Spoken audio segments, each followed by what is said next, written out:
Senator Jeff Steinborn, thanks for joining me today. Good morning. Great to be with you. Thank you. Thanks. So today I want to talk specifically about Holtec International and its plans for southeastern New Mexico. Kind of just in a nutshell, what is their plan? Yeah. So this company, Holtec International, has got an application with the Nuclear Regulatory Commission, which regulates spent nuclear fuel, high-level nuclear waste in the country. They have an application to create what's called a consolidated interim storage facility in the state of New Mexico, and to be licensed to ship basically the entire, up to and beyond the entire nation's current supply of spent nuclear fuel. It would be a 40-year license with an opportunity to extend for another 40 years.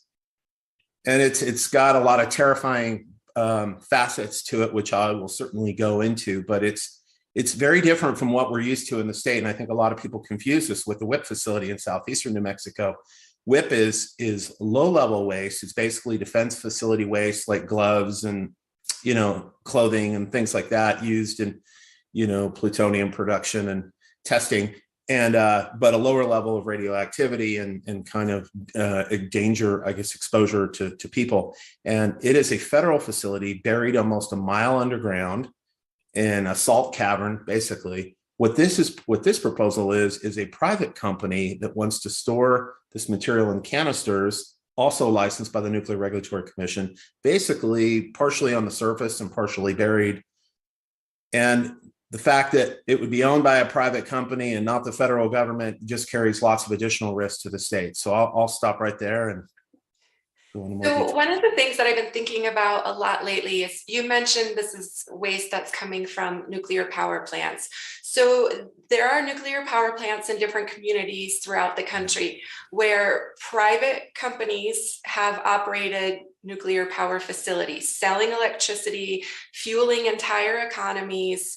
And now there's this waste product and they want to send that to New Mexico. This seems like a bad deal for us. Can you talk about the sort of privatization of this waste and where does Holtec fit into this? How do they get that waste and why do they send it here? Yeah, so Holtec is a company that really up till now has not been, they've been a supplier of the nuclear power generation industry. And they've kind of recently got into the waste side of it and even bought a decommissioned power plant and now actually has title to some spent nuclear fuel, some canisters of spent fuel. So it's private nuclear power companies, as you said, generate this nuclear waste as a byproduct of creating nuclear power. Basically, it's these rods that are used to generate energy and power and heat. And then they're put, once they lose enough to generate power, they're then put into these cooling ponds, and then they're put into what's called dry cask storage. Yeah, and they are now full of this stuff. And the federal government has had a legal mandate since the 80s to find a permanent repository. And that's where Yucca Mountain came in. That was going to be the permanent repository. And under federal law, the federal government is responsible for finding a permanent repository. Well, that did not work out because Yucca Mountain has been terminated as a project. At least it did under President Obama. There's some in Congress trying to restart that project. But so meanwhile, these power companies, they're left holding this material. Granted, they generated it, and those communities did. And in all fairness, New Mexico uses a little bit of nuclear power too from the Palo Verde nuclear plant in Arizona. But I mean, we're less than 0.5% of the nation's population, to keep things in perspective. And we are going to be weaning ourselves off nuclear power also, which is part of our utilities plan. So yeah, they want to get rid of this stuff. The communities that have this waste nearby want to get rid of it. And so this idea of, since the permanent storage has not worked out, this idea of interim storage has kind of come up, and it's a convenient solution for the industry to get rid of their waste so that they can produce more of it. And for the communities, frankly, that have this waste, they don't want it. And so it creates very interesting dynamics of haves and have-nots in the country. And this is where New Mexico is really embroiled in a national debate And this is a national policy issue. So you mentioned it's an interim storage facility and the NRC is working on a 40-year license. Yeah. What happens at the end of the 40 years? Where does it go when it's not in interim storage here? Yeah, well, that's the rub. And that's definitely one of the big problems is there is no permanent facility. And scientifically, everybody acknowledges that there needs to be a permanent repository, that this stuff will be radioactive for a very long time, needs to be put someplace safe for a very long time. And the federal government actually defines repository. Their legal responsibility means a deep geological repository. So that is the structural bar that the federal government has legally set up that we have to achieve as a country. The problem is they don't have one. And so what everybody has, a lot of our congressional leaders, our governor has said is that we will become the permanent de facto site because there is no permanent facility. And it's certainly not designed to be the forever site. I mean, it's an interim facility. It's obviously not a deep geological solution. And beyond that, these dry casts are not, there's not a dry cask in existence. The technology hasn't even been around longer than a couple decades. So the concern here, one of my many concerns is that we're technologically being asked to be a guinea pig for what happens when we start to get a few decades out and we have all these canisters sitting in the desert in southeastern New Mexico. What if they start to fail on a massive scale? But yeah, and then what happens if the country goes, if that company goes bankrupt? They're required to put up a bond with this, but who would then be required to take over this waste and where would it go? It could be an absolute disaster. So yeah, it's all of these are question marks without answers. They're not really question marks. They're questions without answers because there's no permanent solution. So New Mexico, this is basically a private sector solution being hoisted upon New Mexico right now in lieu of a real federal solution, which is what's needed. So you and Representative Matthew McQueen introduced House Bill 137, which Right. did not pass this session. Can you tell me a little bit about what that bill would have done and what happened with it? Yeah, and the bill never got defeated. It just never got brought up for a final vote on the House floor. And, you know, that bill made it to the House floor with plenty of time left. But of course, you know, the other side of the aisle likes to slow the agenda down and in the House. And so they started running out of time. And so the bill never got a vote. Yeah, it's what the bill would have done is it would have barred barred companies from storing high-level nuclear waste in the state of New Mexico until a federal permanent repository was in operation. And initially the bill started off as just a complete ban on storing the materials here. And then we amended it to say that it couldn't happen until there was a federal repository. And so, but the bill also did some other things as well. It strengthened the state's radioactive consultation task force, which is something we created in law around the time when WIP came into existence. We created it for the state government to have kind of a executive branch, interagency level working group to look at radioactive waste, radioactive issues, and then, you know, specifically be the interface with the federal facility. So this bill would have also strengthened that to include private facilities and add more members to it. So it's one of my obviously big disappointments that we did not get this done this last session.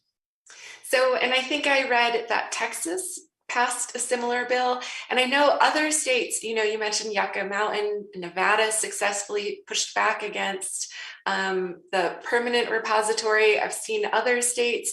Why is it that New Mexico seems to keep having this issue, and who in the state is like for it?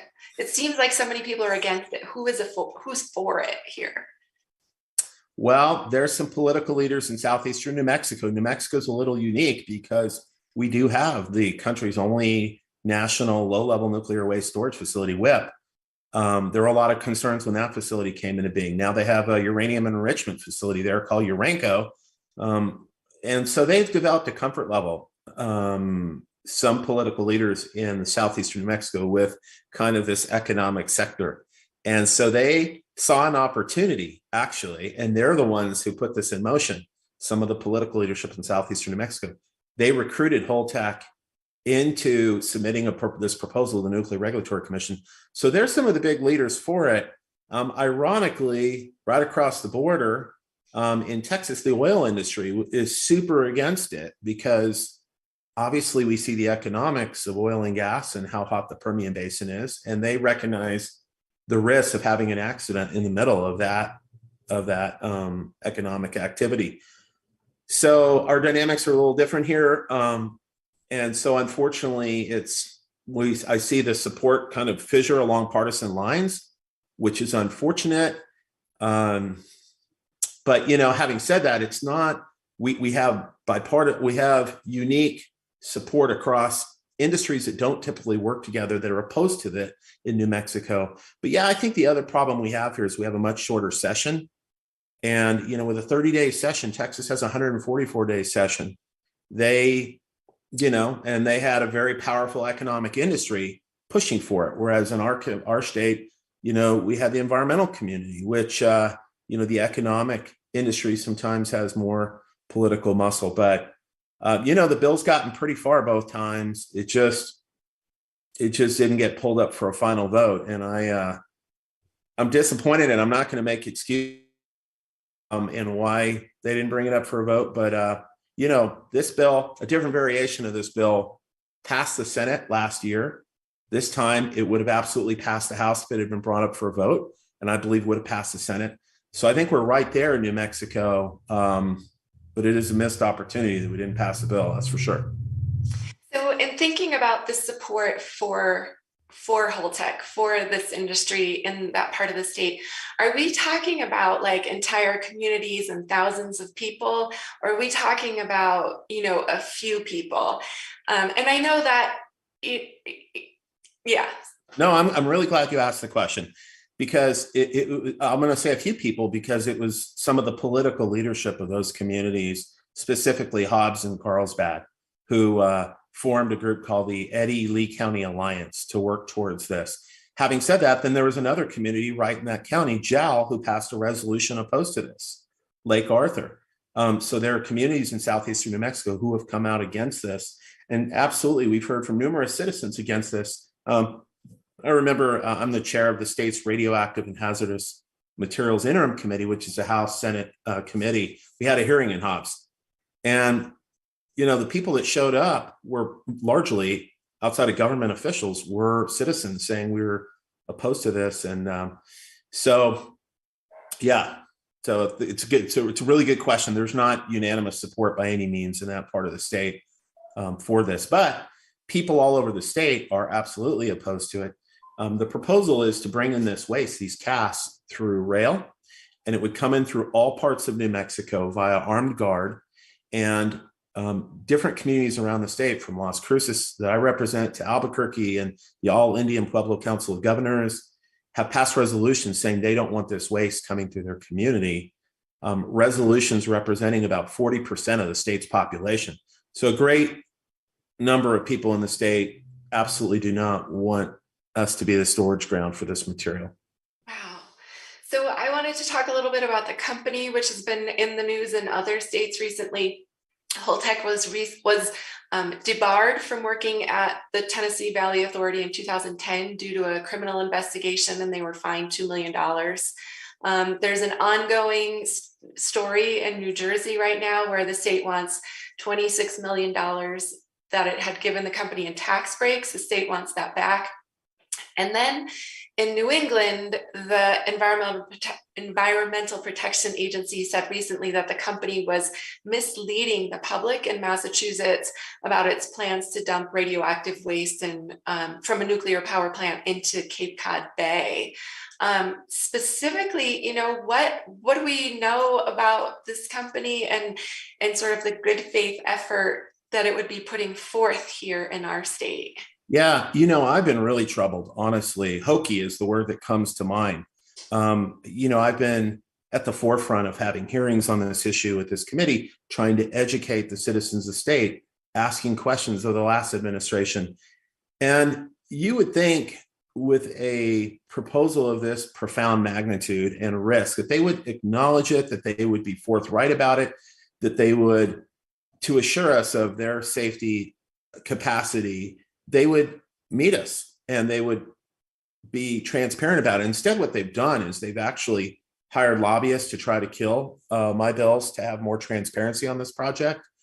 They obviously worked very hard to kill this bill this last session and brought on additional lobbyists during the session to fight it, because of course this would have banned it.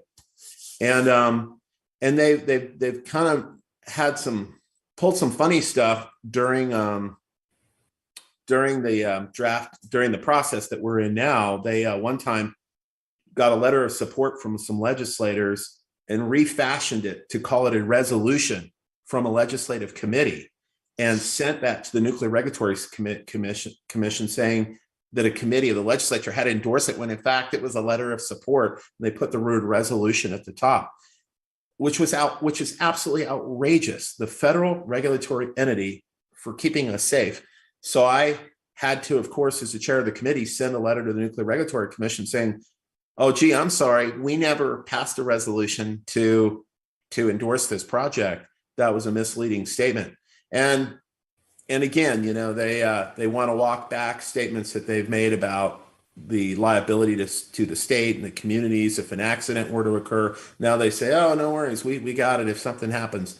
So yeah, they haven't shown themselves in the state of New Mexico to be like a solid, trustworthy partner. Instead, they're just really trying to shove this thing down our throat.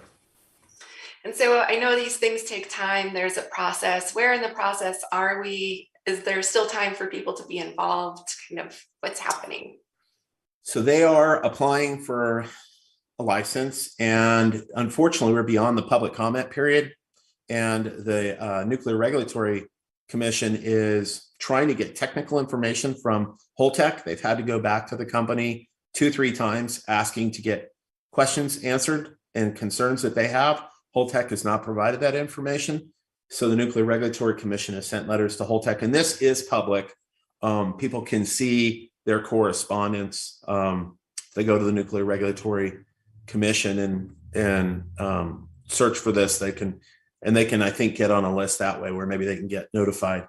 But basically, we don't know when they're targeted to receive a possible permit now, because our license, because they haven't provided the Nuclear Regulatory Commission what they've been asked for. And, you know, that's where we're at. There's movement in Congress to certainly try to fight it. As you said, Texas passed a law banning it there in the state of Texas. Our attorney general in the state of Texas has filed suit against the federal government, saying it's illegal to do consolidated interim storage because it violates states' rights, because states really have very narrow avenues to even have a voice in this process, which is outrageous. Unlike a federal facility, which we have statutory veto power over, unless Congress overrides us. Not so with a private facility. So it's really a weakness in federal law. And then finally, several days ago, Senator Heinrich introduced a bill with Senator Cruz. How's that for bipartisanship on spent nuclear fuel? Basically prohibiting the use of a fund that utilities have been setting aside, paying into, to ultimately ship this waste to a permanent repository. I think one of Holtec's business plans is to tap into that fund for this interim storage. And so they introduced a bill, Senator Heinrich and Cruz, to prohibit the use of that money for which, so that'll be a good door to close if we can. So there you go. This thing's being fought on multiple levels, and we're certainly, you know, the governor is steadfast against this. And I certainly intend to introduce this bill again, even if they were to get a permit between now and next year. The facility will not be built by then, and or even started, because there's a lot of rail issues that have to be worked out. So I'm going to keep fighting, and the citizens of New Mexico, what they can do is they can educate each other. They can thank you for reporting on this. That's so important, so people can learn about the project. And there's groups around the state that are certainly, and I apologize, I don't have a website handy. I probably should have, but there's advocacy groups that are fighting this. People can get involved. They can speak up. They can let their legislators know, hey, next time you have an opportunity to vote on this, get this bill passed. Take the bullseye off New Mexico. Right. Look at what's happening. Look at what's happening in Ukraine right now. And I apologize for getting this in there, but you know, Chernobyl, a massive, new global nuclear disaster there, and then this nuclear power plant being targeted, and literally saying, these whole regions and countries would be uninhabitable if these sites took a direct hit. So we don't want New Mexico to be the dumping ground for all this material. Right. And we will put links to the various news stories that I mentioned, as well as the NRC's website and Holtec's website. We'll put all those in the comments. Senator, thanks for talking with me about this. It's so complicated. I appreciate you breaking it down for us. You are welcome. And thanks for reaching out to do more public education about it. I really appreciate it. Thank you, Senator. Okay. Have a good day.